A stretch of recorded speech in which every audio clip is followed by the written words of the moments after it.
Please. Matters of national importance, Honorable Gilbert Olanya.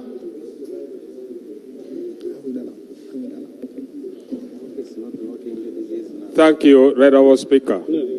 Honorable Speaker, I raise on the matter of national importance concerning the work going on at the Karuma Bridge. Honorable Speaker, work started 2 days ago on Monday. The Karuma Bridge was blocked for all kind of movement, pedestrians, cyclists, motor vehicles, and all those. Honorable Speaker, the minister directed that the road should be diverted. Those who are traveling from northern Uganda, Lango, Acholi, and West Nile should follow the road that passes through the park, Maison Falls, Bulisa, Oima, Chiboga to Kampala. And another route that moved direct from Pakwach to Masindi, that road was blocked by the minister, and the directive was given that if you want to follow that route, you must pay. Honorable Speaker, when I was there yesterday in the morning, buses are paying 210,000, and all the passengers are supposed to pay 25,000 shillings each. Taxis are paying 40,000 shillings. All the passengers are paying 25,000 shillings each. And all vehicles, like my car that I was traveling in, I paid 40,000 shillings plus 25,000 shillings for my pastoral movement. Right, Honorable Speaker, now the bus owners, the business community in northern Uganda are not happy, and the community of northern Uganda are not happy at all, right, Honorable Speaker. You have to put high amount of money, and when you reach the gate, you have to pay 25,000 shillings on top of the money you are paying. Right now, the transport from Kitgum, Gulu to Kampala is now going to 125,000 shillings. It used to be 30,000 and 40,000. Prayers, Honorable. Right, our Speaker, our prayer is that the minister in charge of tourism should allow vehicle passed from Madison Falls to Masindi free of charge without payment. Right, our Speaker, the minister gave the deadline from now until when the work in Karuma is done. Second prayers is that, right, our Speaker, the Minister of Works should allow the Sino Bridge at Karuma to be open for the small cars. Right now, the community who are at Karuma, the only hospital that they have is across the bridge. And many of them are farming across the bridge.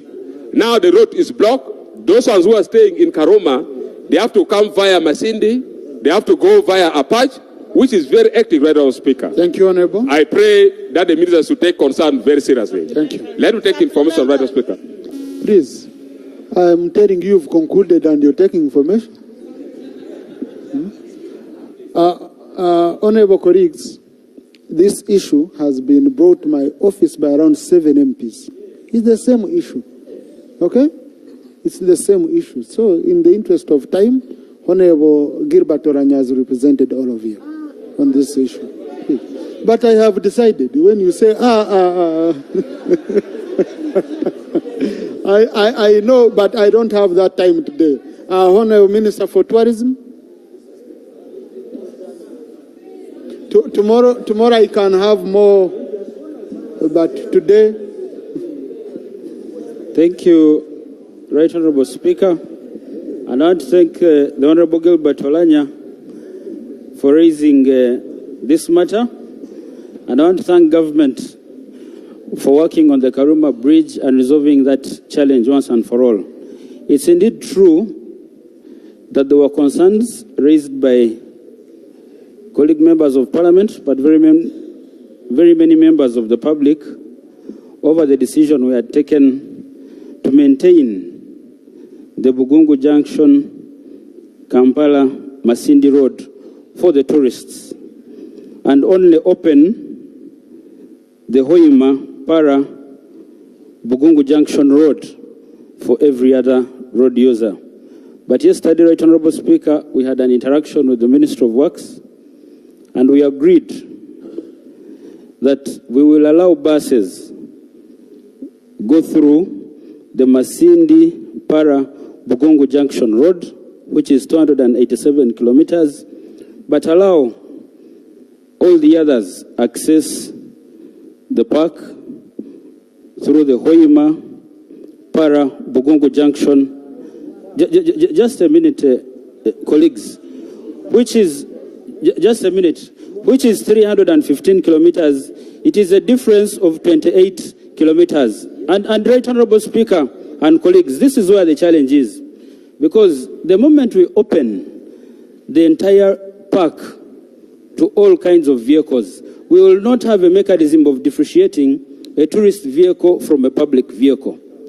Yes, unless you're saying that we open the park to everyone and we do not collect revenues until the bridge is repaired.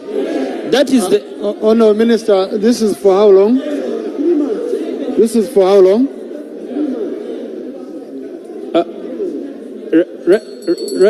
Right Honourable Speaker, I don't know how much time Works needs to resolve the matter. But the challenge that we have, Right Honourable Speaker, we can strike a compromise, and this is a discussion I was having with colleagues. And I request members, just for a minute, I request for your indulgence for a minute. Because we know all the vehicles that do public transport, we can agree and allow the matatus or the taxis that are well labeled for public transport and the buses.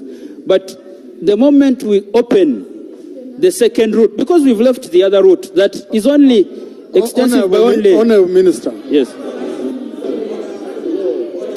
Honourable Minister, there are issues and directives which you know you give out, and the public is going to react in a certain manner.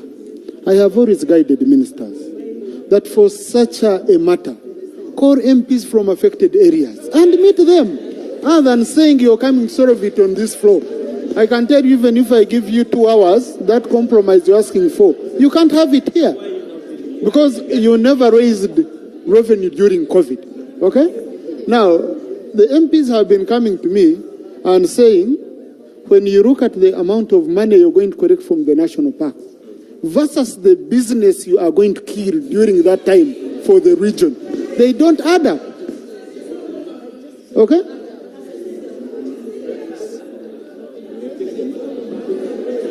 Why don't you call these MPs and you meet them? Right Honourable Speaker, yeah. I take your guidance and I'll call the MPs. But I want to leave this on record, Right Honourable Speaker, that the second route that goes to the park, that is Kampala, Hoima, Bugungu, Tangi Gate, is only an addition of 28 kilometers, and it's fully tarmacked. Yes, and it also goes through the park. So it's an inconvenience of an additional 20 kilometers. And I can bring figures of how much we will lose in terms of tourism revenue. Honourable Edakas, then Honourable Judith Adia. Thank you. Mr. Speaker, thank you so much. Honourable Minister, I want to thank you for your response. Mr. Speaker, I would like to implore you. I have been on these roads, and very recently. And I have traveled both on the road from Tangi all the way to the Masindi, the gate that is manned by OA. I have also used the road that goes through Bulisa and come all the way to Chiboga. I have used the same road from Hoima and Hoima and turn back to Masindi and join our main road here. The issue for me is, while we talk about the piece that needs to be crossed. It's a very short piece. The point from the Bulisa border to joining Para and joining to Tangi is a very short distance. The advantage is this. When you move on that road, you are supposed to move at 40 kilometers. And Speaker, I appreciate it because I drove there myself. At 40 kilometers, you are even faster for some animals. I witnessed 2 trucks almost kill a pregnant lion. Yes, I was there myself. Yes, a mother. How did you know it was pregnant? Was it satisfied or pregnant? Wait. So while we talk about, yes, it's a mother lioness, and we were there with the ranger. Yeah.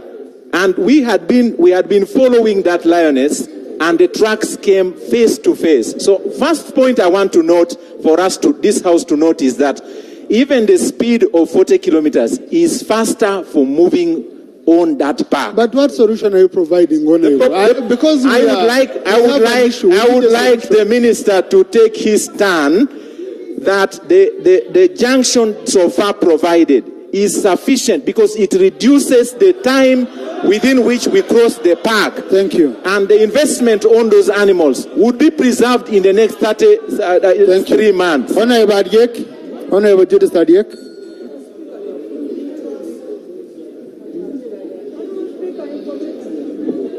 Thank you very much, Right Honorable Speaker. Right Honorable Speaker and members, the closure of Karuma Bridge is a very serious issue. From the time when it was announced that it would be closed, and definitely it was closed on Monday this week. Right Honorable Speaker, I moved through Masindi Port. Masindi Port has now 2 small ferries. And these ferries are very old ferries. And the traffic on Masindi Port, Right Honorable Speaker, when you arrive there, is alarming. The line is so long. Yes, Right Honorable. Now, I know that government did a good job by considering rehabilitating Karuma Bridge, which was in a very sorry state. And this was done to safeguard public life, the life of the road users. Right Honorable Speaker, the planning for other alternative routes have not been done well, Right Honorable. I want to announce in this August House, Right Honorable Speaker, that Ministry of Works and Transport left out some routes not considered to be used as diversional routes. Right Honorable Speaker, we have a bridge constructed on the eastern part of Karuma Falls. And that bridge has been constructed for the power dam. And Right Honorable Speaker, the bridge is strong enough even to carry the traffic that would pass there. And I wonder why Ministry of Works cannot consider the other eastern bridge for an alternative route, one of the alternative routes that can be used by the road users. Right Honorable Speaker, as I speak now, the people who have been referred to the hospitals, to Mulago, to where, cannot really save life. Let me tell you, Right Honorable, ambulances are suffering. Yes, ambulances with patients inside. You have to wait with a patient in an ambulance, crossing, taking the longer routes via the park, limiting the speed. Honorable Minister, please, let this parliament solve these issues now. Yeah. Thank you. Now, Minister for National Guidance, this is a multi-sector issue. No. Enough. Okay, Honorable, thank you so delivered much, your Right point Honorable, very well. for giving me the opportunity. I know the Honorable Minister will handle.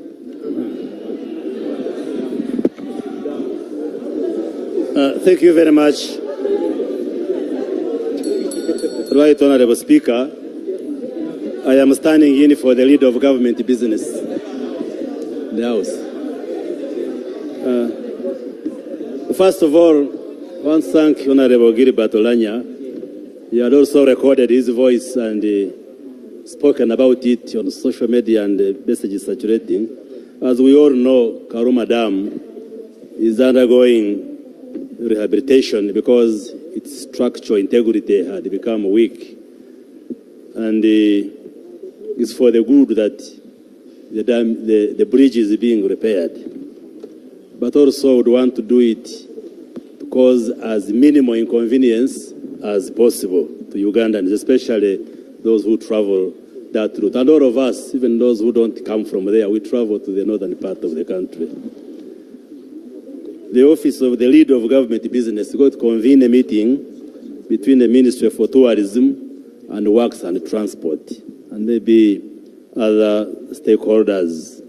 And then, yes, we could invite some MPs from maybe the region, because I hear different proposals coming. No, Minister, it's important you meet MPs from affected areas. Otherwise, we shall continue with this here.